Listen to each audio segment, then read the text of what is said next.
मध्य प्रदेश के चंबल संभाग के मुरैना जिले के लेपा भिसोड़ा गांव में शुक्रवार सुबह दो परिवारों के बीच जमीन के मामले में हुए विवाद में एक परिवार के 6 लोगों की गोली मारकर हत्या कर दी गई है। पुलिस के अनुसार गांव के दो परिवारों के बीच पिछले 10 साल से जमीन को लेकर आपसी रंजिश चल रही थी, जिसने शुक्रवार की सुबह खूनी रंग ले लिया। घटना में एक परिवार ने दूसरे परिवार पर अचानक बंदूक से फायरिंग कर दी। इस घटना में 3 पुरुष और 3 महिलाएं सहित कुल 6 लोगों की मौके पर ही मौत हो गई। सभी मृतक एक ही परिवार के सदस्य थे। इसमें गजेंद्र सिंह जो है मृतक पार्टी है और जो आरोपी पक्ष है वो धीर सिंह जी का है। तो उसमें धीर सिंह के परिवार के 2 लोगों की 2013 में गुड़े को विवाद के लेकर के जो है हत्या हुई थी। उसमें 2 लोग खत्म हुए थे, एक घायल हुआ था। उसका प्रकरण जो है अंबा एडीजे न्यायालय में चल रहा था और इसमें दोनों के ही परिवारों के घर आमने सामने हैं गांव में, और इनका पूर्व का विवाद था और उसमें उनकी जो है न्यायालय में इनके सहमति बन गई थी। तो उसमें समझौते होने के बाद इनने कहा था कोई दिक्कत नहीं है, गाँव में रह लो।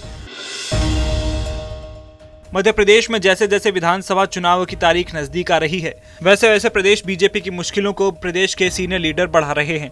ताजा मामला पूर्व विधायक भंवर सिंह शेखावत का है, जिन्होंने केंद्रीय मंत्री ज्योतिरादित्य सिंधिया और उनके समर्थक विधायकों के खिलाफ मोर्चा खोल दिया है।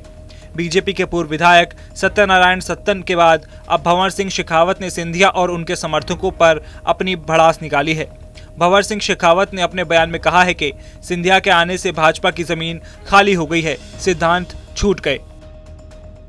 सिंधिया समर्थकों के बारे में देखिए, आए हैं तो उनका स्वागत किया लोगों ने, और इतना ही नहीं स्वागत किया, उनको पार्टी में लाके पार्टी के कार्यकर्ताओं ने जिताया भी।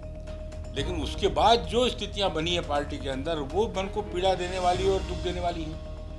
आज पार्टी उनके आने से अगर कोई मजबूत होती तो हमें समझ में आता, लेकिन उनके आने के बाद में हमारे पार्टी की जमीन खोखली हो गई, हमारे सिद्धांत छूट गए।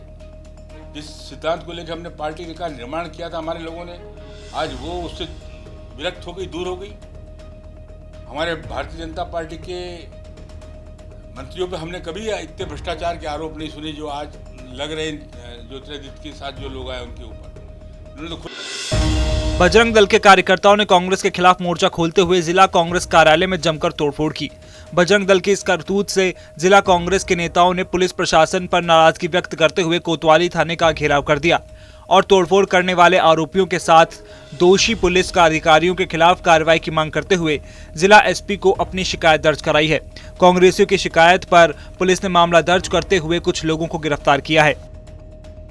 ये बलदेव बाग स्थित जो कांग्रेस कार्यालय है उसमें कुछ व्यक्तियों के द्वारा अनाधिकृत रूप से प्रवेश किया गया था और तोड़फोड़ की गई थी, जिसमें कांग्रेस के पदाधिकारियों द्वारा जो FIR कराई गई है। इसमें अभी तक 3 लोगों की गिरफ्तारी हो चुकी है और को भी हम फुटेज के आधार पर आइडेंटिफाई करके उनकी गिरफ्तारी के लिए प्रयास लगातार किए जा रहे हैं। उनके कुछ नाम जिनकी गिरफ्तारी हुई है? एक जो है सुमित ठाकुर है, इनमें से एक सत्यम रैकवार है और एक राहुल बकेले है। एनीमिया मुक्त भारत अभियान में छत्तीसगढ़ ने तीसरा स्थान हासिल किया है। एनीमिया मुक्त भारत अभियान में छत्तीसगढ़ के हर जिले के ग्रामीण और शहरी इलाकों में छोटे बच्चों, किशोरों, गर्भवती और शिशुवती महिलाओं को IFA यानी आयरन फॉलिक एसिड के सप्लीमेंट डोज दिए जा रहे हैं। स्वास्थ्य विभाग के द्वारा एनीमिया मुक्त अभियान को सीरियस लेने से अब प्रदेश में एनीमिया के मरीजों में भारी कमी आई है।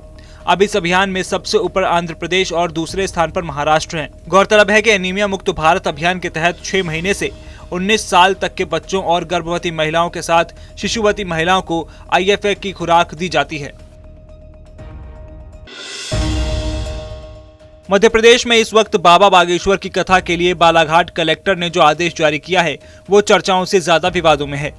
बालाघाट कलेक्टर गिरीश कुमार मिश्रा ने एक आदेश जारी किया है।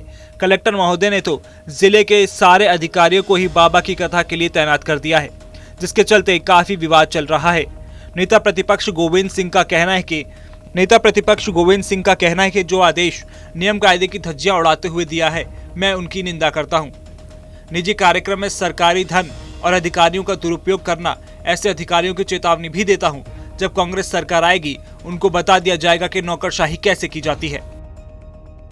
बालाघाट के कलेक्टर ने जो इस प्रकार का निर्देश नियम कायदे नियमों को धज्जियां उड़ाते हुए दिया है, उनका कृत्य निंदनीय है और निजी कार्यक्रम में सरकारी धन का दुरुपयोग करना, शासकीय अधिकारी कर्मचारियों की ड्यूटी लगाकर उनको काम में लगाना, उसकी मैं निंदा करता हूं और उनको चेतावनी देता हूं 6 महीने बाद कांग्रेस की सरकार आएगी, उनको बता दिया जाएगा कि आप नौकरशाही कैसे नौकरी करने की जाती है, वो सिखा दिया जाएगा। बीजेपी के महासचिव कैलाश विजयवर्गीय को सुप्रीम कोर्ट से बड़ा झटका मिला है और ये झटका विजयवर्गीय को बलात्कार मामले में मिला है।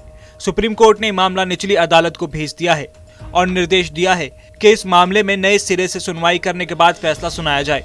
सुप्रीम कोर्ट ने अलीपुर में मुख्य न्यायिक मजिस्ट्रेट के पास मामले को भेजा है। गौरतलब है कि एक महिला ने कैलाश विजयवर्गीय के अपार्टमेंट में गैंग रेप का आरोप लगाया था। हाई कोर्ट ने निचली अदालत के आदेश को रद्द करते हुए एफआईआर दर्ज करने को कहा था, जबकि निचली अदालत ने एफआईआर दर्ज करने की मांग खारिज कर दी थी। ये मामला दिसंबर 2019 का है। कोतवाली थाना क्षेत्र के मल्ला खेड़ी में पति द्वारा पत्नी की हत्या किए जाने का मामला सामने आया है। कोतवाली थाना पुलिस मामले की जांच में जुटी हुई है। पुलिस अधिकारियों का कहना है कि गुरुवार शुक्रवार की दरमियान रात पति पत्नी में पारिवारिक विषय को लेकर विवाद हुआ, जिसमें पति ने पत्नी पर चाकू से वार कर उसकी हत्या कर दी। सूचना मिलने पर पुलिस टीम मौके पर पहुंची और जांच पड़ताल शुरू की। पुलिस ने आरोपी को हिरासत में ले लिया है।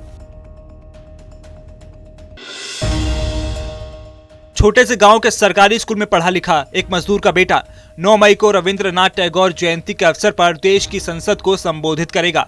मजदूर के बेटे का चयन मध्य प्रदेश सरकार ने किया है।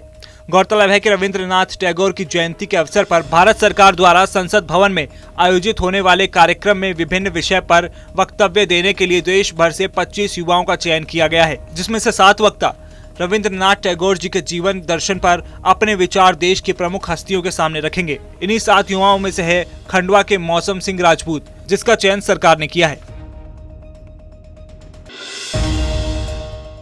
मध्य प्रदेश में 4 दिन यानी 8 मई तक मौसम में उतार चढ़ाव देखने को मिलेगा। दिन धूप निकलने के साथ उमस बढ़ेगी, फिर तेज हवाओं के साथ गरज के साथ बारिश होगी। इस दौरान कहीं कहीं पर ओलावृष्टि होने की भी आज संभावना है। इस दौरान 40 से 50 किलोमीटर प्रति घंटे से धूल भरी तेज हवाएं भी चल सकती हैं। फिलहाल तो 15 मई तक प्रदेश में तेज गर्मी पड़ने के आसार नहीं है। मौसम विभाग के अनुसार 15 मई के बाद तापमान में बढ़ोतरी देखने को मिलेगी और गर्मी अपना असर दिखाना शुरू करेगी।